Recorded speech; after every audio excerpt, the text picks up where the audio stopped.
Trip to Africa. Pope Francis arrives for his week-long visit to 3 southern African nations. We have a report and reaction. On the move. After pummeling the Bahamas, deadly Hurricane Dorian is headed towards several U.S. states. We have the latest. A rare interview. What former Cardinal Theodore McCarrick is saying about allegations of sexual abuse against him. And the Grunt Padre. 58,000 names here at the Vietnam Memorial in Washington, D.C. One of those names is a Catholic priest who's now being considered for sainthood. I'm Jason Calvi. I have the story of those who knew Father Cappadonna coming up. On EWTN News Nightly for Wednesday, September 4th, 2019.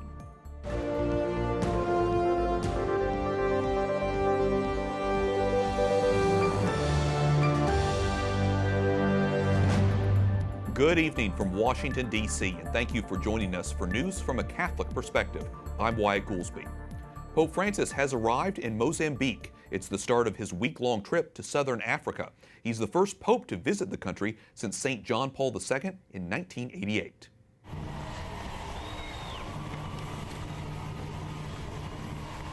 His arrival comes as an important time for the country. Over the summer, the ruling party and armed opposition signed a new peace deal. It would end years of periodic fighting after a civil war killed an estimated 1 million people. Mozambique also was devastated by 2 cyclones earlier this year that left more than 650 dead. Father Don Bosco Anyala, editor-in-chief of ASI Africa, joins us from Maputo, Mozambique. Father, the Pope just landed there in Mozambique. What's the mood like? It is a mood of excitement, joy, happiness. People started gathering late in the afternoon, hundreds inside the airport, thousands on the streets, on the roads leading to the airport. The Pope has been greeted here in Maputo, Mozambique, by cheers, by song, by dance. And so it is a mood of great excitement. So there's lots of excitement, but also, as we just heard, this trip comes as an important time for the country. Do you really think the Pope can help with the peace process? Well, there is a lot of expectation among the people that I've talked to. I arrived here 3 days ago, and I've been discussing and talking about the Pope's visit with the members of the clergy, the religious, and the lay faithful. And yes, they are expecting the Pope to cement the peace agreement, the peace accord that has been signed. There is a lot of longing for lasting peace in the country. And they are hoping that in terms of the Holy Father coming here, he will be able to emphasize, to restate the value of peaceful coexistence, and that faith in people can help them live together. It's so important in a country that has suffered for so long in civil war. So, like I said, you have a lot on his plate for Mozambique. What else is on the agenda for the Holy Father during his visit? Well, he is going to meet various groups, among them the political class. He is scheduled to meet the president tomorrow. He will also meet members of the diplomatic corps, but also meet with the religious, the clergy, catechists, and also the young people. And one thing that has had an impact on this country is the cyclone that devastated the country, with lives that were lost and property destroyed. And people felt like they were angry with nature, but also with God. And so they're looking at the Pope's coming as an assurance they can have that God did not punish them. God still loves them, and that there is hope, and that there can be peace, and that there can be reconciliation, not only with themselves and among themselves and with God, but also with nature. Remind us, Father Don Bosco, you have been talking to us about why the Pope wanted to come to Africa. What was his incentive? Well, I think he has targeted countries in Africa that are undergoing some kind of conflict, some kind of trouble, some kind of misunderstandings among the people, and that his coming has usually come as an assurance that he, as a leader for the Catholic faithful around the world, cares about Africa, cares about the faith growth in Africa. Africa represents the future of the church, because here Populations are high and growing, and the faith seems to be on a steadfast growth.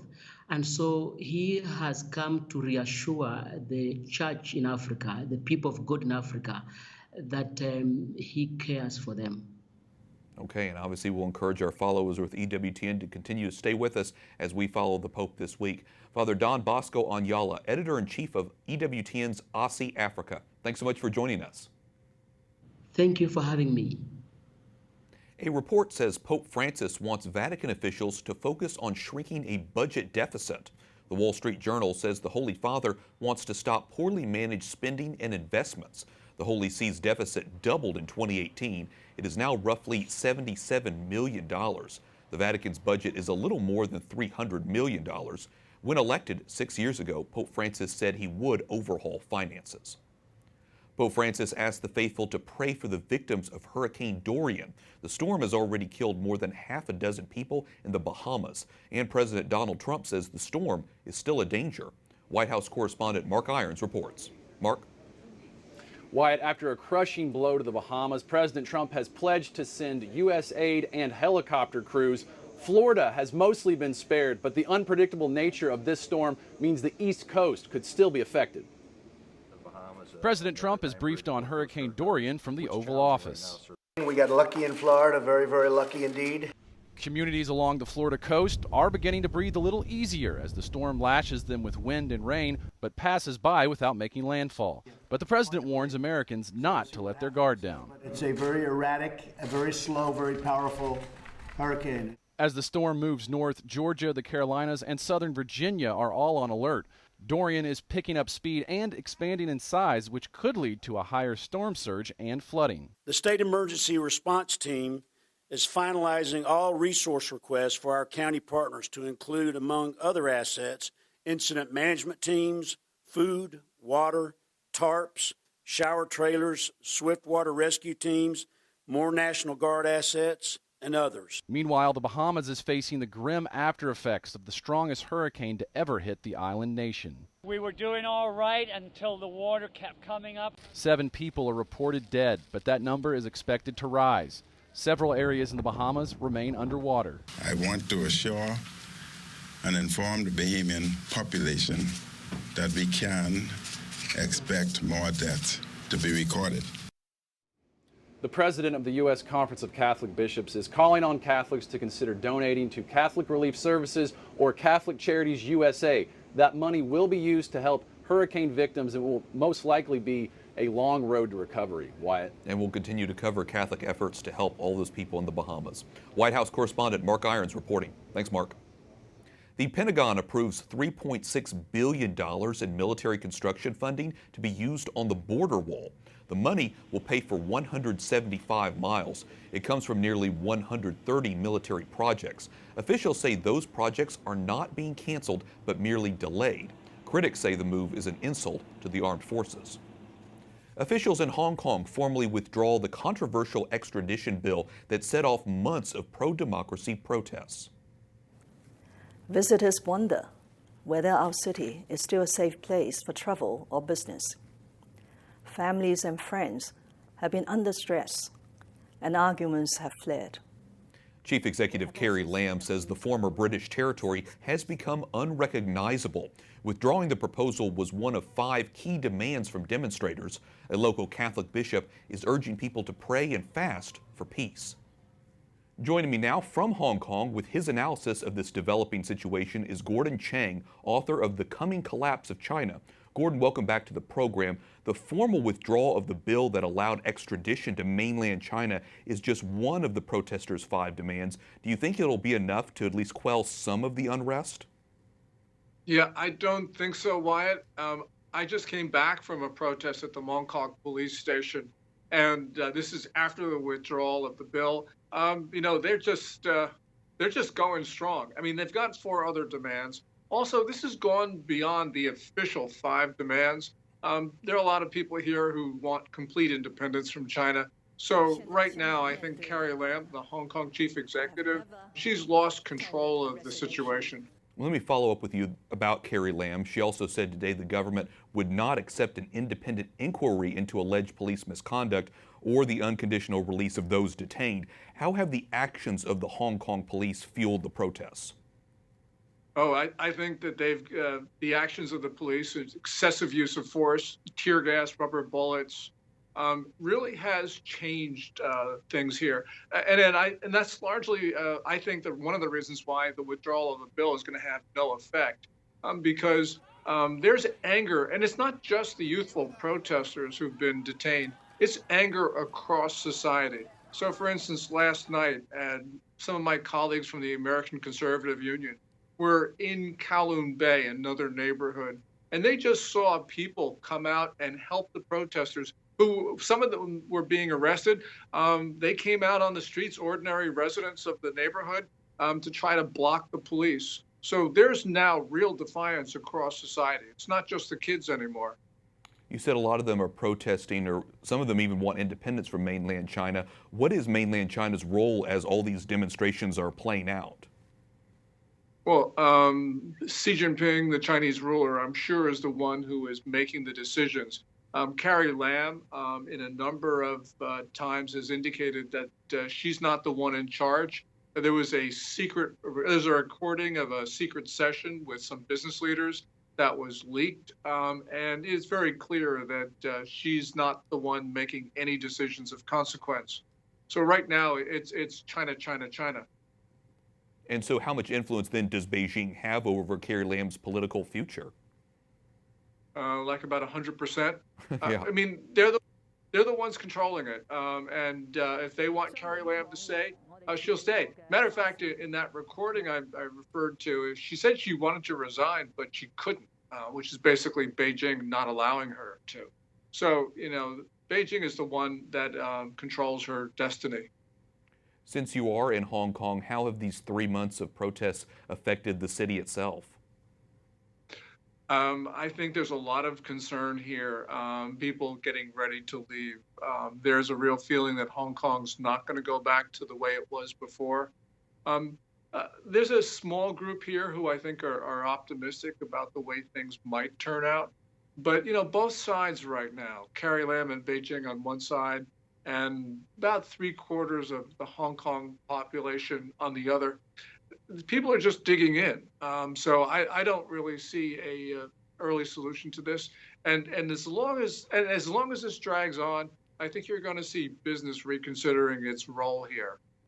Well, obviously we'll be watching as this continues to play out, as the demonstrators continue to take to the streets. Gordon Chang, author of The Coming Collapse of China, thanks so much for your time today. Thanks, Wyatt. Many lawmakers in Britain continue to fight the plan to leave the European Union next month with or without a deal, but the Prime Minister is standing firm. I want everybody to know there are no circumstances in which I will ask Brussels to delay. We're leaving on the 31st of October, no ifs or buts. We will not accept any attempt to go back on our promises or scrub that referendum.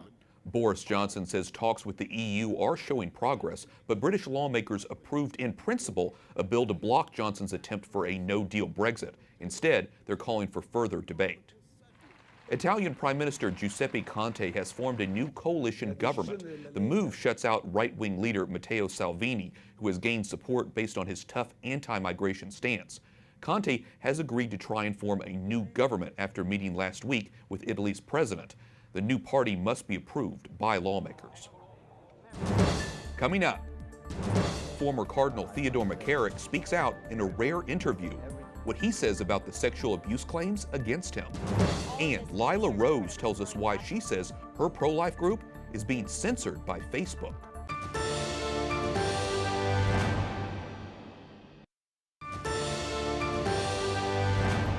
In a rare interview, former Cardinal Theodore McCarrick continues to say he's innocent of the charges of sexual abuse. The 89-year-old was stripped of all his clerical titles earlier this year. He was found guilty of sexual abuse of minors and adults, plus abuse of power. McCarrick was Archbishop of Washington from 2000 until 2006. Last year, he resigned from the College of Cardinals. McCarrick spoke to the magazine Slate last month from his home in Victoria, Kansas. He said in part, quote, "I'm not as bad as they paint me. I do not believe that I did the things that they accuse me of." For more on this story, including what McCarrick said about specific allegations against him made by abuse survivors, visit our partners at CatholicNewsAgency.com. Pope Francis accepts the resignation of the head of the Archdiocese of Seattle. Archbishop J. Peter Sarton has been battling health issues. The 67-year-old submitted his letter of resignation last year. He will be succeeded by Archbishop Paul Aitchen. Sarton had been the leader in Seattle since 2010. The pro-life group Live Action is pushing back against what it sees as social media suppression after its online content is censored again. Over the weekend, Facebook labeled a video shared by Live Action, quote, "false and inaccurate." The video features the group's president, Lila Rose, saying abortion is never medically necessary. Well, joining me now from Los Angeles is Lila Rose, founder of Live Action. Lila, welcome back into the broadcast. You've been a voice in the pro-life movement for more than 15 years. What was your gut reaction when you read Facebook's alert to your followers that your site was sharing false news? Well, when we looked into it more, we realized this is the worst censorship that I or Live Action have faced yet. And we've faced a lot of challenges with these big technology companies trying to suppress the pro-life message. But this latest action by Facebook is the worst one yet. And it's because they took sides in the abortion debate and told thousands of our followers, they sent push notifications, so basically like a text message to the phones of our followers and messages to their Facebook pages saying that they had shared false information. They called it false by saying and by sharing a video, 2 videos by Live Action that explain that abortion is not a medical treatment. I mean, this is a very clear-cut argument in the pro-life case for life, which is that you don't use the direct killing, intentional killing of an innocent child in the womb as a medical treatment. And thousands of doctors agree with that. But Facebook fact-checked this, said that we were false, we were providing false information, and used 2 abortionists as the experts to claim that Live Action and myself are spreading false information. So this is the most outrageous censorship that we've seen yet.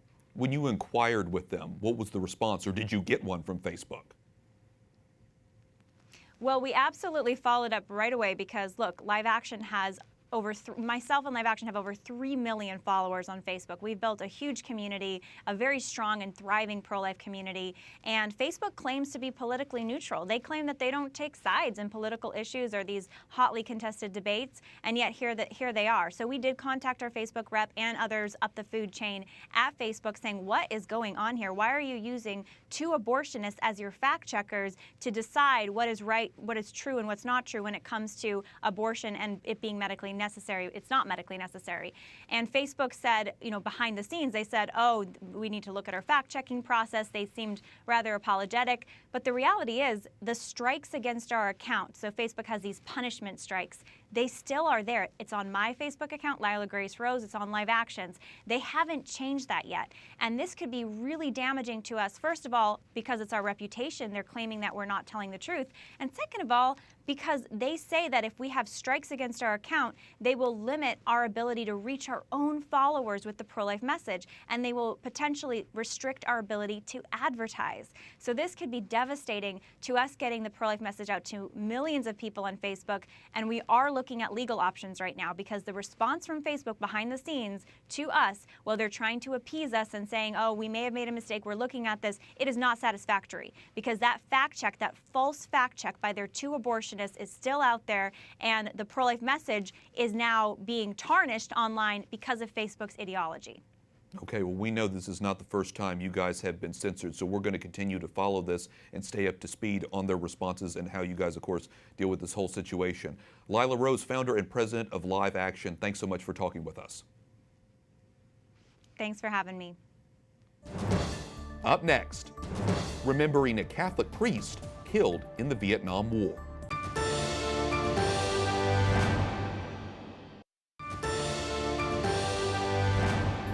On this day, 52 years ago, Father Vincent Cappadonna laid down his life ministering to Marines in Vietnam.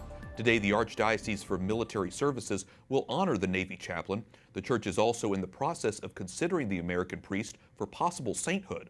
Correspondent Jason Calvi introduces us to a Catholic Marine who served alongside the priest. Father Vincent Cappadonna landed in Vietnam during Holy Week, 1966. There he ministered to Marines, like 19-year-old George Phillips. He was the most remarkable person I've ever met in this life. I'm 72. The Marines called Father Cappadonna the Grunt Padre. I'm talking about how he goes behind the lines, he goes out on patrol, does all things the infantry guys do. And I thought that was interesting because I've never seen a chaplain go outside the wire. He went into an all-day gunfight in 1967. Risking his own life, he ministered to those shot. 27 bullets hit the chaplain.